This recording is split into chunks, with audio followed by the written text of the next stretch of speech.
Ladies and gentlemen, thank you for standing by, and welcome to the Splunk second quarter 2021 financial results conference call. At this time, all participants' lines are in a listen-only mode. After the speaker's presentation, there will be a question-and-answer session. To ask a question during the session, you will need to press star one on your telephone. Please be advised that today's conference is being recorded. If you require any further assistance, please press star zero. I would now like to hand the conference over to your speaker today, Mr. Ken Tinsley, Corporate Treasurer and Vice President of Investor Relations. Thank you. Please go ahead, sir. Great. Thank you, Daniel, and good afternoon, everyone. With me on the call today are Doug Merritt and Jason Child. After market close today, we issued a press release which is posted on our website. Also note that we have posted supplemental material on the Investor Relations webpage as well. This conference call is being broadcast live via webcast, and following the call, an audio replay will be available on the website. On today's call, we will be making forward-looking statements, including financial guidance and expectations, such as our forecast for our third quarter, as well as revenue mix, cloud gross margin, full year and long-term ARR and operating cash flow, and trends in our markets, as well as our expectations regarding our products, technology, strategy, customers, and markets. These statements are based on our assumptions as the macroeconomic environment in which we will operate reflect our best judgment based on factors currently known to us, and actual events or results may differ materially. Many of these assumptions relate to matters that are beyond our control and changing rapidly, including the impact of the COVID-19 pandemic on our business and our overall economic environment. Please refer to documents we file with the SEC, including the Form 8-K filed with today's press release. Those documents contain risks and other factors that may cause our actual results to differ from those contained in our forward-looking statements. These forward-looking statements are being made as of today, and we disclaim any obligation to update or revise these statements. If this call is reviewed after today, the information presented during the call may not contain current or accurate information. We will also discuss non-GAAP financial measures which are not prepared in accordance with generally accepted accounting principles. A reconciliation of GAAP and non-GAAP results is provided in the press release and on our website. With that, let me turn it over to Doug. Thank you, Ken, and thanks to everyone on the call for joining us. I hope you and your loved ones are staying safe and healthy. We delivered a strong second quarter with annual recurring revenue, or ARR, up 50% over last year. Cloud momentum continues to accelerate, and for the first time in our history, our cloud-based products drove over half of total software bookings, far outpacing expectations and squarely confirming Splunk as a cloud-first company. This step shift in growth has put us on a trajectory to reach our FY23 cloud mix target of 60% 2 years ahead of schedule. Our customers are turning to Splunk Cloud faster than ever before, thanks to its rapid time to value, high velocity of innovative features, and lower total cost of ownership. The current macro environment is playing a role here too, as more and more organizations accelerate their move to cloud-based services in response to the pandemic. Many of the purchasing trends we saw in Q1 continued or accelerated in Q2. Although some customers remain hesitant to commit to long-term contracts, especially for larger orders, many existing customers continue to expand their use of Splunk as they realize substantial value from current deployments. They drive enhanced ROI as they expand to new use cases and the increasing shift to cloud. Splunk customers are on the front lines of the rapidly digitizing enterprise, driving cloud, IT, security, and DevOps transformations to create new ways of working. In recent months, and due primarily to the pandemic, we're seeing rapid expansion of distance learning, telehealth, online retail, and remote work, all generating new kinds of data and metrics, and all powered by digital technologies. The acceleration of these trends leaves little doubt that we have entered the data age. In this new age, data is no longer a supplement or byproduct of our society. It is an essential element of high-performing organizations, governments, and communities. Data-dependent technologies shape nearly every aspect of how we work, shop, communicate, and learn.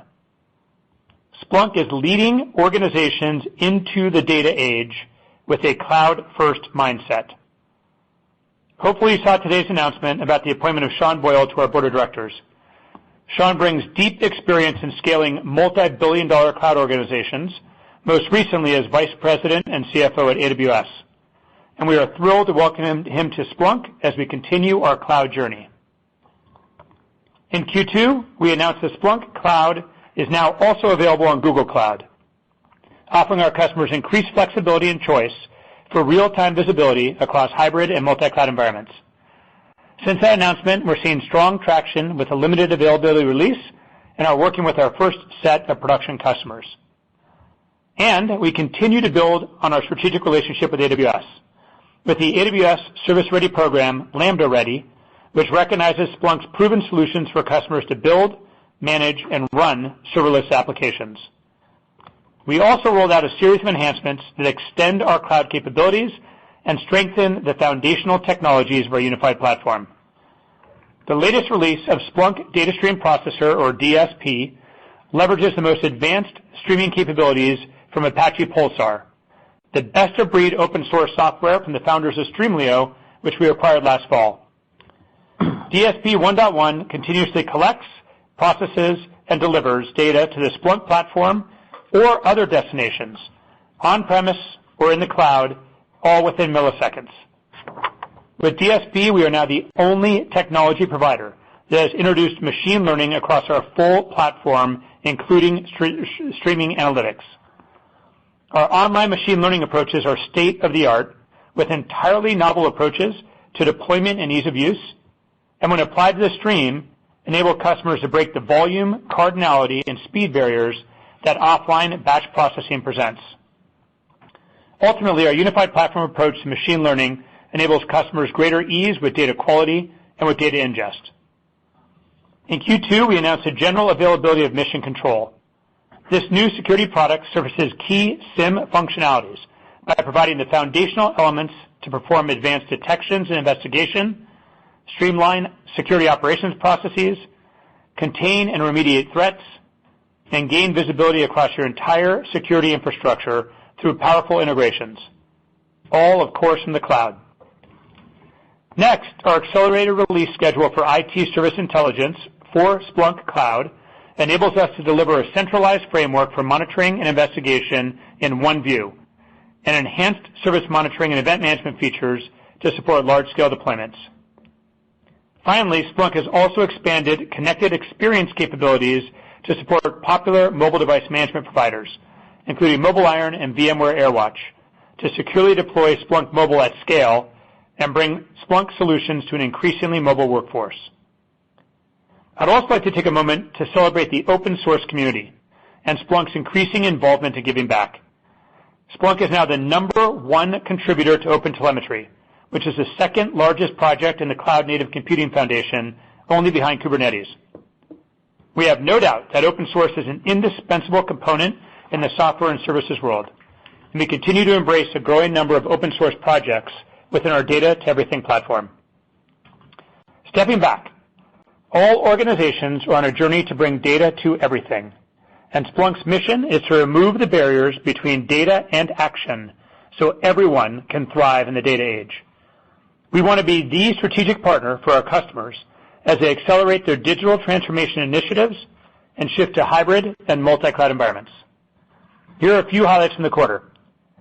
We were honored to see a marquee Global 100 company dramatically increase their Splunk footprint to help accelerate their digital transformation. This customer has been a longtime beneficiary of Splunk's incredibly powerful indexing and search offerings in the cloud. And as the impacts of COVID were felt, they saw a significant increase in demand to their online channels and digital properties.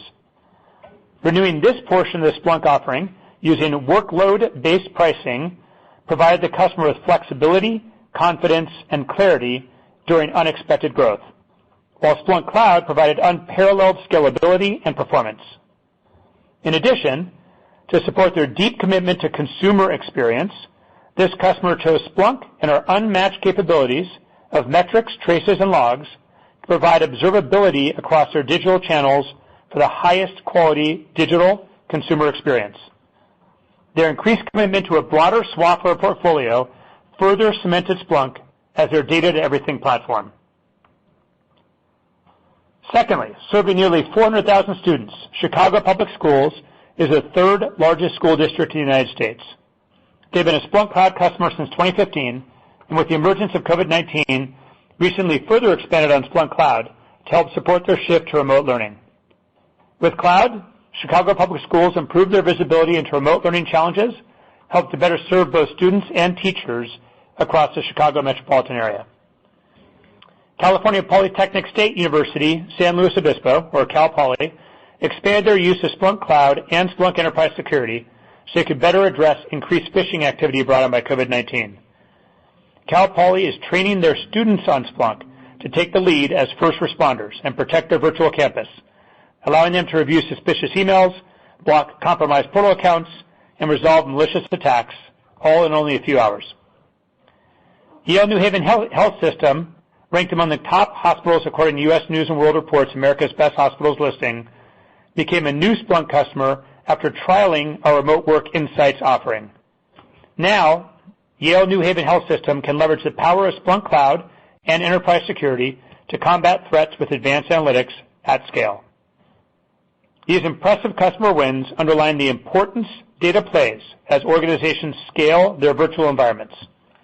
We're staying tightly connected to our customers and partners and are confident we're making all the right moves to meet their needs in an ever-evolving data age. In closing, I'm proud of our Q2 performance and want to thank our customers and partners for their continued commitment to Splunk and our Data at Everything platform. And I want to explicitly thank our over 6,000 Splunkers for their passion, creativity, and empathy in doing what's right for our customers and, just as importantly, for each other. We're looking forward to seeing everyone virtually at .conf 20 in October, where we'll be engaging with tens of thousands of our most passionate customers and sharing our latest product innovations. I'll now hand over to Jason for more on Q2. Jason? Thanks, Doug, and good afternoon, everyone. Thanks for joining us. In the face of continued uncertainty and volatility from COVID, our execution in the quarter was strong as we surpassed well over $500 million in cloud ARR. With today's report, we're making a hard pivot to cloud-based metrics to evaluate our performance going forward. At a high level, we're phasing out TCV-based metrics, which were better suited for our legacy perpetual model, and replacing them with SaaS indicators. In our 8-year plus history as a public company, we have maintained exceptional renewal and upsell rates, which are the result of delivering high value and customer satisfaction with our products and services. In a cloud model, these buying trends are best captured in a retention or expansion rate. Our trailing 12-month dollar-based net retention rate for cloud has been consistently above 130% and was 132% in Q2. And for your reference, prior period rates are included in the supplemental slides. As Doug said, customers are accelerating their adoption of Splunk Cloud. In Q2, cloud contributed 53% to total software bookings compared to 36% in Q2 last year and 44% in Q1. In the first half of this year, cloud mix was 50% versus 32% in the first half of last year. We believe the momentum in cloud shift is sustainable, and we're pushing the transition to cloud even faster as we now plan for cloud mix to reach 60% this year, which is a milestone we had originally planned to hit in FY23. In a rapidly transitioning term to cloud model like ours, revenue growth is muted as upfront term license revenue is replaced with ratable services revenue over time. So ARR and RPO are better growth metrics to assess the overall bookings momentum in the business. We ended Q2 with cloud ARR of $568 million, up 89% year over year, which you'll see from the slides is an acceleration in growth rate over Q1. Total ARR was $1.93 billion, up 50% from the year-ago period. We ended with total RPO of $1.75 billion, up 42% over Q2 of last year, and the portion of RPO, which we expect to recognize as revenue over the next 12 months, was just over $1 billion at period end, accelerating to 37% growth year over year. To better align with our cloud model and give you a better sense of the recurring nature of our customer engagements, we are retiring the TCV-based customer account metrics and moving to an ARR-based number. We ended Q2 with 396 customers with ARR greater than $1 million, which compares to 274 in Q2 of last year. And a 4-quarter look back at this metric is also included in the supplemental slides. Turning to the P&L. Second quarter total revenues were $492 million, down slightly year-over-year, reflecting substantially higher cloud mix. Cloud revenue was $126 million, up 79% over last year. On gross margin, the high growth in our cloud business continues to drive improving leverage in our overall cost structure. Non-GAAP cloud gross margin was 59% in Q2 compared to 53% last year, with continued progress towards our 70+% target next year. Total non-GAAP gross margin in Q2 was 78%, down on a year-over-year basis due to the greater proportion of revenue contribution coming from cloud. Non-GAAP operating margin was negative 13% in Q2, which was in line with plan. On the balance sheet, during the quarter, we completed a convertible bond offering and placed roughly $1.2 billion of 7-year notes. We utilized the majority of the proceeds to repurchase a portion of the 2023 notes, which flattened the maturity towers of existing debt due within the next 5 years. We opportunistically added some cash and ended the quarter with approximately $2.1 billion in total cash and investments. Turning to guidance. It's important to highlight that the fundamentals of the business remain strong, and we're confident in our ability to deliver continued high growth over the long term. Given current visibility, we are maintaining our total ARR growth targets of mid-40% this year and a 3-year CAGR of 40% through FY23. On the income statement, our outperformance on cloud mix relative to plan continues to drive variability in our revenue and operating margin targets. Just as we saw in Q1 and Q2, total revenues in Q3 are expected to be relatively flat on a year-over-year basis, or between $600 and $630 million, depending on cloud contribution. Increasing cloud mix will continue to put pressure on op margin as well, so we expect non-GAAP operating margin of between 2 and 5% in Q3.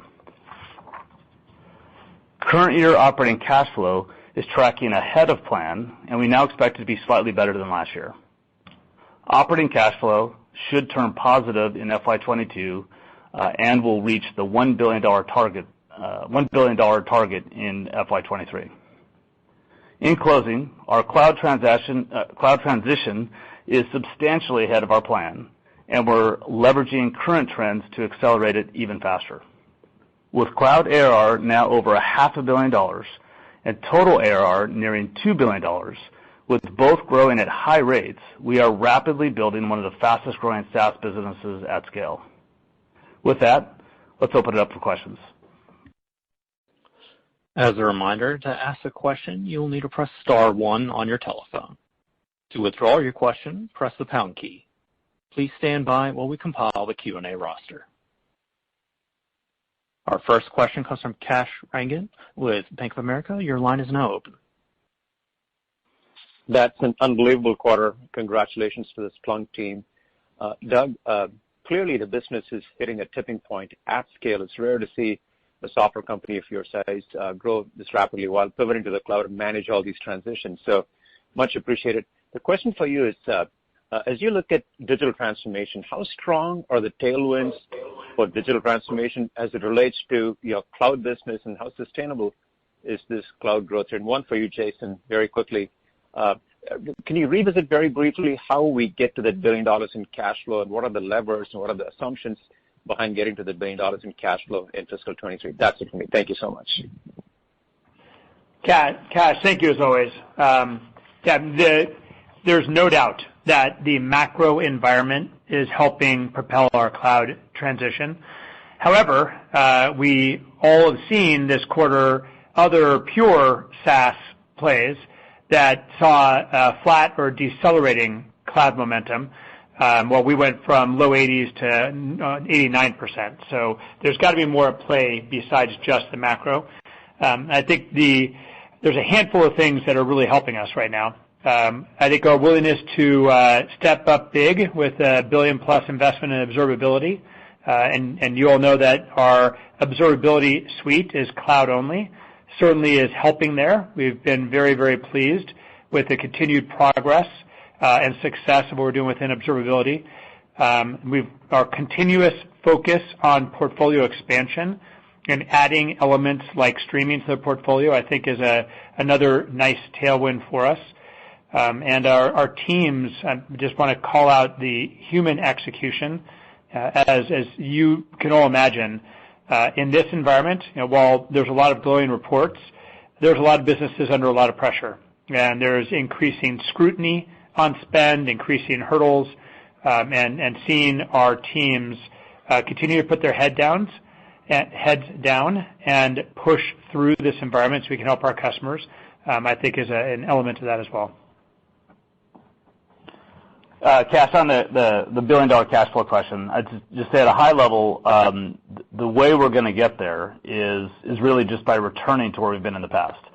So before we made the ratable or invoicing change, where we started collecting annually instead of upfront, which, since our average contract is just shy of 3 years, what that means is we're only right now getting roughly, when we started this last year, roughly about a third of the cash upfront versus 3/3, which we were getting before.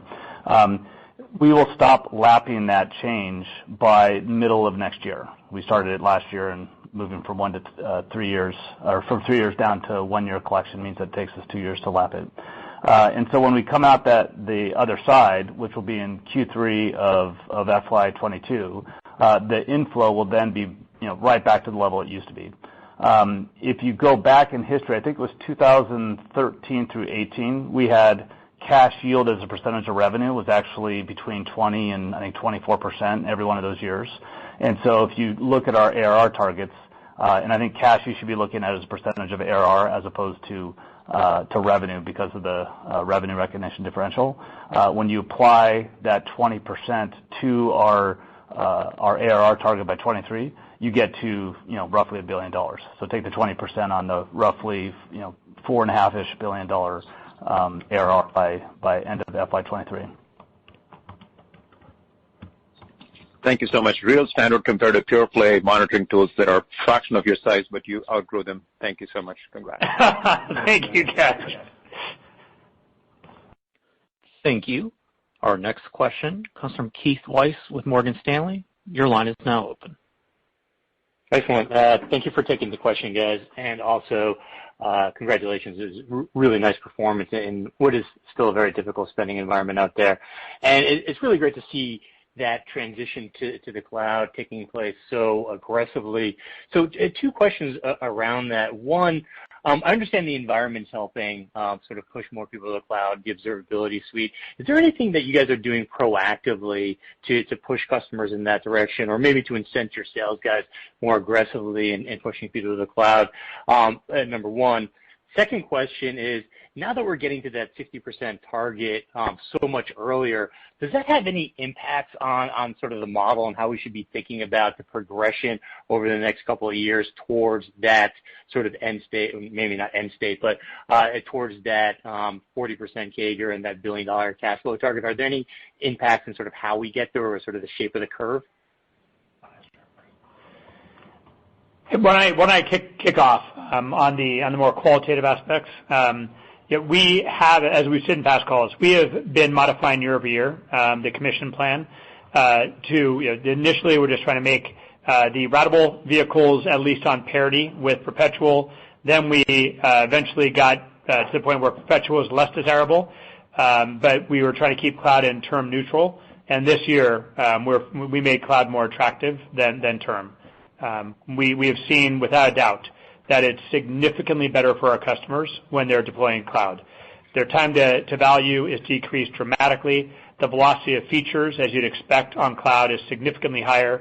The proactive and far more insightful machine learning recommendations we can drive, and our areas are pretty critical. The insights we can help them with on security and IT resiliency and are really only possible with cloud. So there is the reps are definitely focused on it. That said, human change management is not easy. The sales leadership team has done an excellent job. Susan Christian, our head of enablement, Linda, and so many others, to make sure that we are educating the reps on what it means to sell cloud, the nuances of the cloud landscape. Not everyone in the Splunk sales team has sold cloud before in their past. So we've got multi-pronged efforts to make sure that internally and externally the cloud message is coming through, and we see that growth continue. Jason, why don't you walk through any of the impacts? Yeah. So Keith, on the impacts to the long-term targets, well, on ARR and cash, there really is no change to those targets, since those are independent of kind of cloud mix assumptions. Revenue, of course, is affected. So the faster the transition occurs, the quicker you will see a stronger snapback in revenue growth. So this will wreak a little more havoc on our P&L this year, as you're seeing right now with our revenue growth.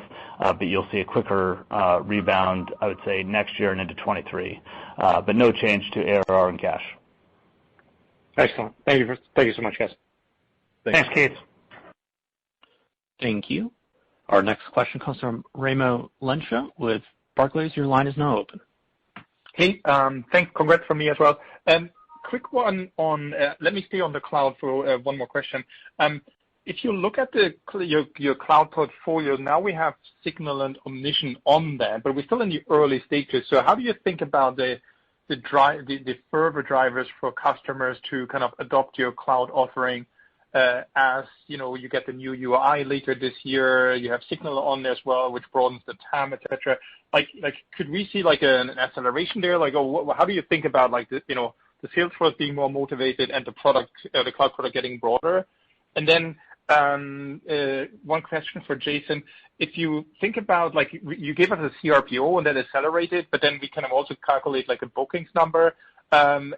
Any puts and takes we should be aware when we do the bookings calculation? Thank you. Thanks, Raimo. So our targets going into FY21 were to have a 60% of total bookings be cloud-based by the end of FY23. I think that this rapid acceleration, as we're talking about, has multiple different items, and the observability suite is certainly a contributor to that. We all been talking about what's the additional buying center that Splunk is going to go after. When are you going to add new buying center? And we continue to execute well in security and IT ops, and we love those two. But I think this observability/app dev buying center is a really appropriate add. It's adjacency, it's a close bowling pin, and I love our product and lineup there. So that is helping to propel this cloud momentum. Achieving a 3-year target in 1 year is exciting. There's a finite edge, I think, for us on cloud, given what we do, and we talked about this for my 6 years at Splunk. There are workloads and there are scenarios where cloud doesn't make sense. So we still don't have a perfect science on this, but somewhere in that 80 and 90% range of cloud is probably where we'll see it top out. And the sooner we can get to that upper end, the better. So acceleration is good. Obviously, acceleration comes at the expense of term, which will come at the shorter term revenue hit, but consistent ARR growth and longer term revenue consistency as we make that transition. Raimo, on the bookings question, last quarter we mentioned that we were pulling those, at least from our slides, as a focal metric, primarily because they're just confusing with the transformation. And so, in particular, total RPO bookings is under pressure because our duration is down. I mean, you can see in term on the slide that shows that term duration is down about almost 7.5 months year on year.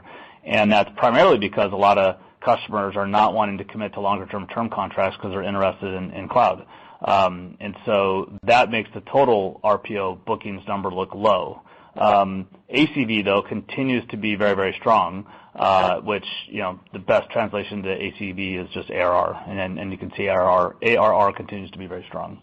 And then if you look at current RPO bookings, that one is also confusing because of the cloud shift. And so when you're looking at revenue plus change in RPO, revenue, of course, under the term 606, term revenue is all recognized up front.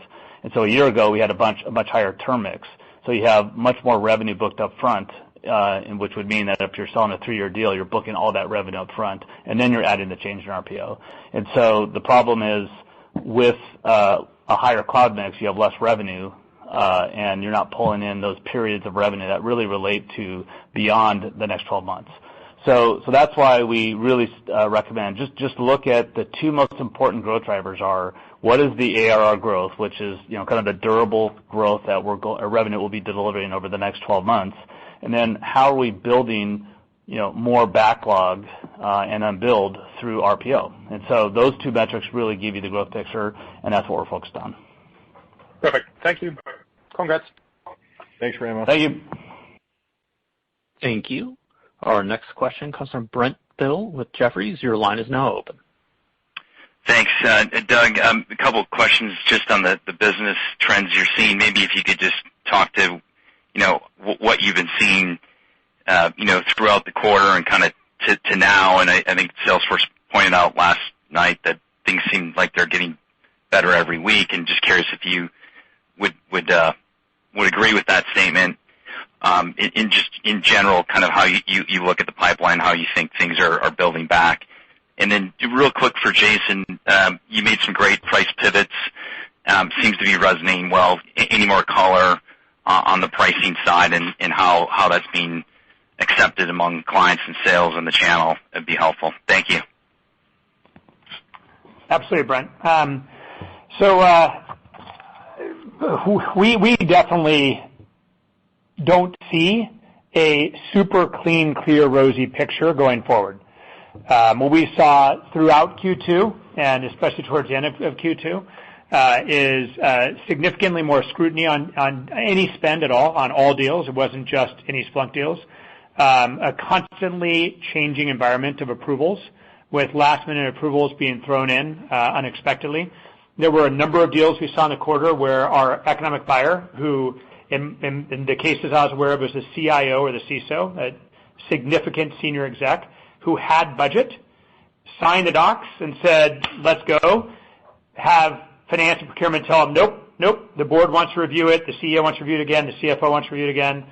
I think it's very Pollyanna-ish for people to think that the fundamental dislocations we're seeing with COVID are not going to be felt through the economy in one way or the other.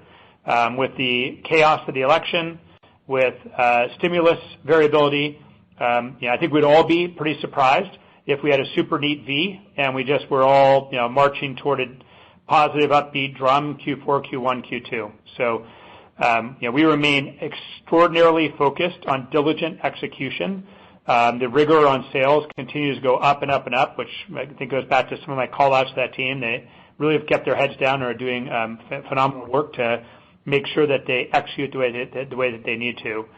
And I don't anticipate a smooth and easy landscape anytime in the foreseeable future. That doesn't give us excuses on execution, right? There's a lot of we have power in this, but the macro environment is still something that's going to be variable, I believe.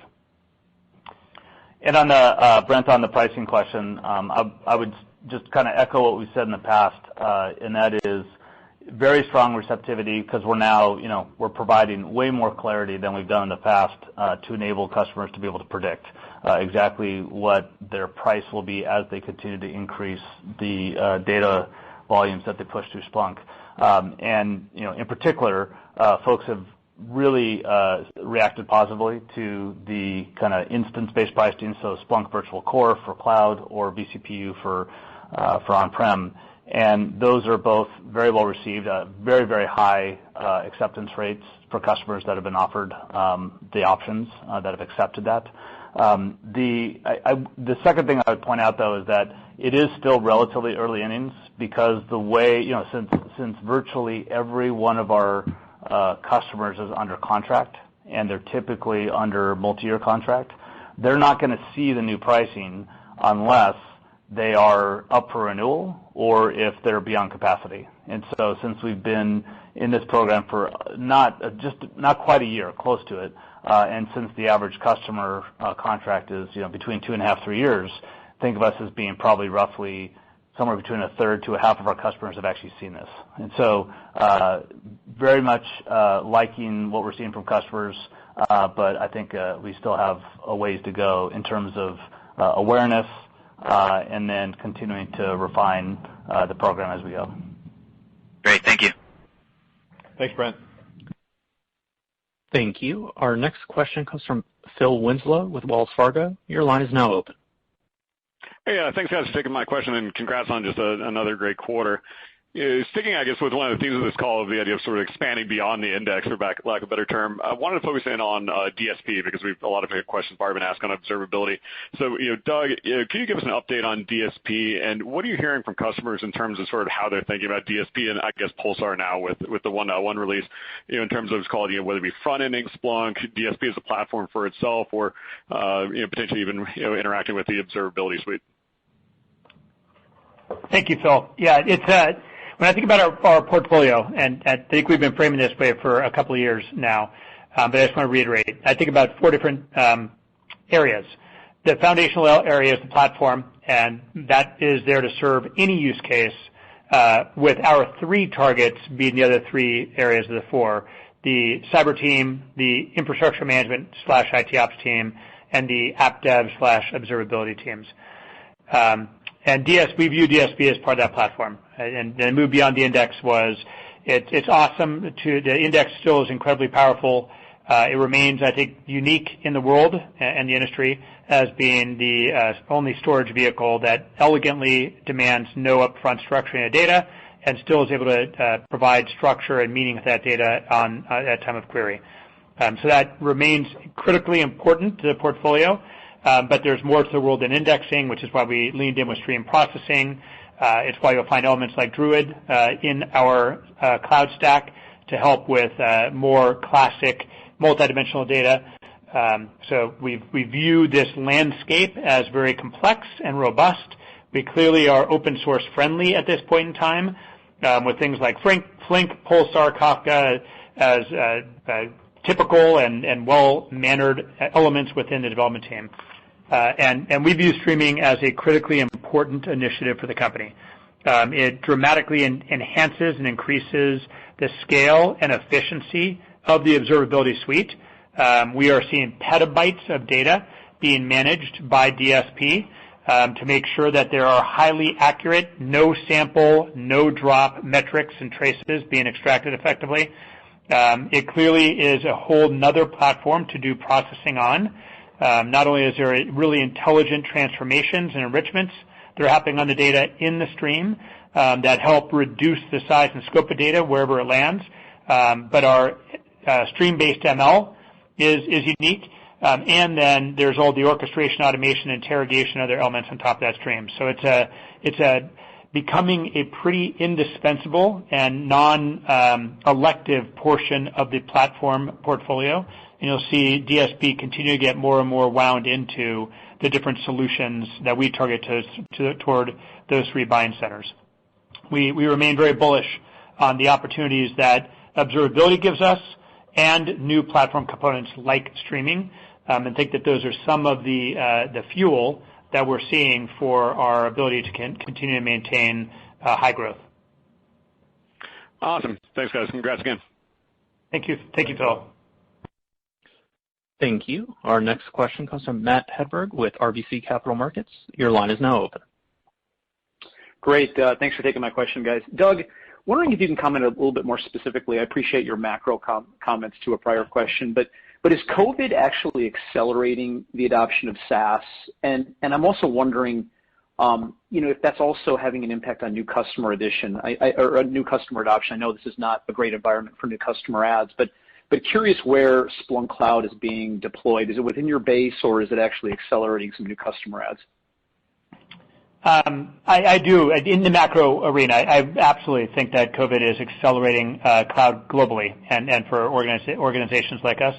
I was pretty amazed to look at, when we look at industry activity, 3 industries in particular that we called out in Q1 that we were tracking and wanted to make sure that we're there to help with, travel and transportation, manufacturing, retail, that they actually increased their purchasing activity with Splunk as industries between Q1 and Q2. And as we know, those 3 industries have not had the easiest time. So I think that was reinforcement, and the direct conversations I have with customers in those categories, a reinforcement that, hey, the only way we're going to have any chance of getting through this is we're going to have to accelerating ways we never dreamed of our digital footprint, because that's the only way we can communicate internally and externally and do the type of business that we need to or invent new lines of business. So that it's a clear tailwind. Net new customers, I think, of size for most organizations are likely to be an issue. We definitely find it harder to get brand new prospecting engagements versus being able to work with trusted sources within accounts. That said, we had net new customers. But we had a healthy rate of net new customers equivalent to last year. Still have not found a way to break that baby out and have it scale like crazy like we want to. And some of those net new customers were part of the $1 million+ ARR number. So this is something that affects organizations that are already familiar with Splunk as well as those that aren't, and we're seeing both being impacted. That's great. That's super helpful. Thanks, Doug. And then Jason, really do appreciate the color and the focus on ARR and CRPO, given this mix shift that we're seeing, though. And I'm wondering, obviously, you guys outperformed the cloud mix. If that cloud mix had come in closer to where you expected relative to your Q2 guide, I'm wondering, would revenue have been, sort of in line above the high end of the range? Just sort of curious directionally how revenue would have done if mix would have been similar to what you expected. Yeah. So, I mean, at a high level, if you just take the TCV that we had, the total contract value in the quarter, and add back take the 500 basis point differential in cloud mix versus what we had guided to, it translates to, between $25 to $30 million. And so, I think we were about $28 million below guidance, and so we would have been right on. Absent the cloud aspect. Great. Super helpful. Appreciate the color, Jason. Thanks. Congrats, guys. Thanks, Matt. Thank you. Our next question comes from Mark Murphy with JP Morgan. Your line is now open. Yes, thank you, and I'll add my congrats. I'm interested in what you think the shape of the demand curve looks like if you were to try to split it into remote work, remote learning use cases versus everything else. So in other words, all the activity, which I think you mentioned more this call, Doug, particularly around a lot of the school district wins, but everything around monitoring VPN and VDI environments, that you have this package called Remote Work Insights. You have all of these new products for monitoring Zoom and WebEx types of logs. I'm trying to understand how material is that contribution, and how would you say that is trending today versus back in April? So it definitely helped us with a number of organizations that had this burning need. They saw that we had something to help them, and that probably was the instigator to say, hey, let me see what Splunk can do for us. At the end of the day, the power of Splunk is the data that you are going to ingest from VPNs, from applications, from networks, can be used for hundreds of different options and opportunities. And so when we talk about someone like, I think it was Yale New Haven, who got intrigued because of remote work, and deployed that, but then deployed Splunk for classic IT overall visibility and for classic security analytics and visibility. That again is the power of the Splunk platform, that our new pricing model finally gets us away from data volume, but it's the thing that the data volume guys missed, is you pay for it once and then you get to use it in a multitude of different dimensions. So I think it is having a lead gen and an intrigue or engagement impact, but then ultimately the data for the remote work capability becomes similar data to the rest of our use cases. Okay, understood. And quick follow-up, Jason, I was interested in whether the security mix, if you look at it as a percentage of bookings or a percentage of revenue, is it looking any different today than it did pre-COVID? Again, just trying to understand if there has been an uplift in security adoption because of the pandemic. It remains pretty consistently at about half of our business. I'd say maybe the slight difference would be, the other half used to be IT. Now I'd say the other half is IT and observability, which is certainly growing. But that's what we've seen thus far. Thank you. Thanks, Mark.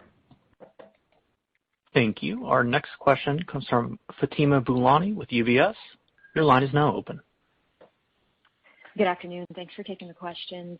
Doug, I'll start with you. Appreciate the detail and color around the $1 million ARR engagements that you have with the customer base. But I was wondering, if you could characterize how that sales motion is progressing, because if I think about historically in sort of the TCV perpetual license model, the EAA format was an important conduit for some of the larger deals. So I'm wondering how that's evolving or transitioning as you do move to an ARR and ACV-based model, and how that factors into how you transact in large deals and the velocity of those large deals. And I have a quick follow-up for Jason. Yeah, I'm really, really excited about the move from TCV to ACV for a number of reasons. And then you combine that with cloud. I think you just wind up with a much more durable and healthy business. You could lump up, TCV, get these big outliers that in a 606 model had a pretty big impact in the quarter, but they weren't as consistent. What we're shifting to is one, the default for all cloud transactions is workload-based pricing. So we're clearly beyond and away from the data volume-based pricing. And in a cloud-based mentality, an ELA, if we just use standard terminology, is a very rare and unlikely thing. Right? You've got to pay for the infrastructure you consume.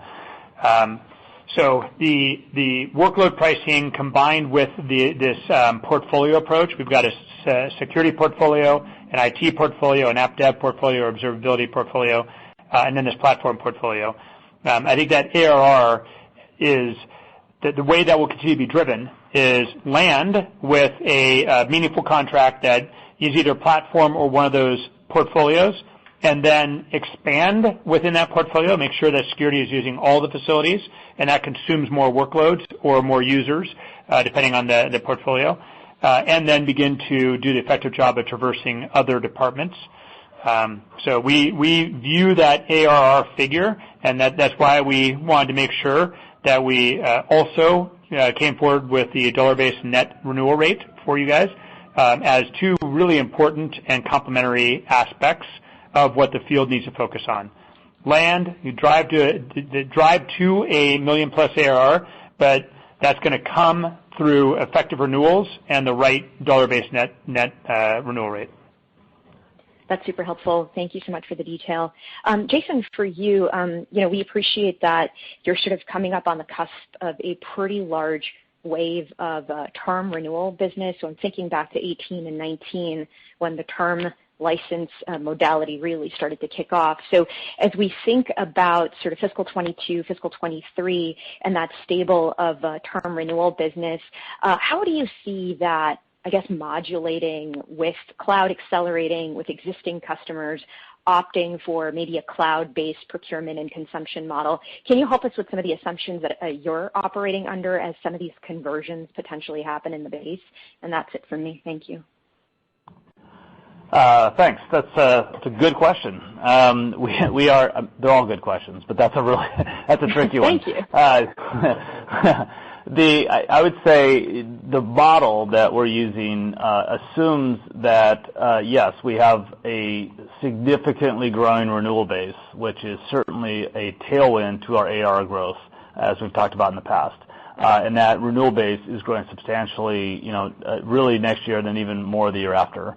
The percentage of those renewals that we expect to move to cloud, we think is going to be in line with the overall cloud mix rate, which is what we've seen happen this year, and maybe a little bit more accelerated than we've seen in the past. That said, it's hard to know if the environment stays like it is now. Then we'll probably see continued faster or continued acceleration towards cloud, but it's hard to determine, because ultimately we don't tell the customer what to pick. They're going to pick whatever works best for them. I'd say from a product side, we've moved to cloud first, such that if you buy the cloud product, you are getting the latest and greatest. You're going to get updates faster, and so our view, it is a superior product, and so it's likely that folks will be moving faster to cloud. But that's definitely one of the bigger I guess sensitivities as we look towards next year. Fair enough. Appreciate that. Thank you. Thank you. Thanks, Fatima. Thank you. Our next question comes from Andrew Nowinski with D.A. Davidson. Your line is now open. Okay, great. Thank you. Just two quick ones for me. So I know you're focused on the cloud service, but the license business is still $1 billion business. So I had a question on the pricing and the competitive landscape there. I know you made changes that made the prices more transparent to the customer, but do you think competitors like Elastic might be adding some pressure to that segment in addition to the shift to the cloud? That's a great question. The pricing changes that we rolled out are universal. We've got an equivalent to our workload-based pricing in the cloud for on-prem customers. And I know anyone that is buying a term license is being presented with that option as well. We have maintained very consistent win rates against Elastic, which are still very impressive win rates for all the engagements that we see and are involved in. And that competitive environment feels fairly stable there. Is probably the way I'd answer that. All right, got it. Thank you. And then just last one for me. I know we're coming up onto a stronger U.S. federal spending period, but I'm wondering how the U.S. Fed deals contributed to your quarter in the July quarter. Thanks. The PubSec team did a really nice job, as always, in Q2. Q3 is a high variability quarter. It's usually the biggest quarter for PubSec given federal year end. There is more uncertainty and inconsistency in the PubSec environment than we've seen in a long time. The team has got their head down and is working diligently to try and mitigate whatever uncertainties they can. But this is probably the most volatile environment that I've seen in 6 years at Splunk. So we will wait and see by the end of Q3 what happens within that federal spending segment. And the teams I know are really passionate about the buyers are passionate and the teams are passionate about making sure that our federal agencies get access to Splunk, and hopefully that will be allowed given all the volatility in that segment. Great, thank you. Thank you. Andy. Thank you. Our final question today comes from Keith Bachman with Bank of Montreal. Your line is now open. Thank you. I also had two questions. Doug, for you first. You just mentioned the net retention rate or the cloud net retention rate, which is really strong at 33 or 32, 133 or 132.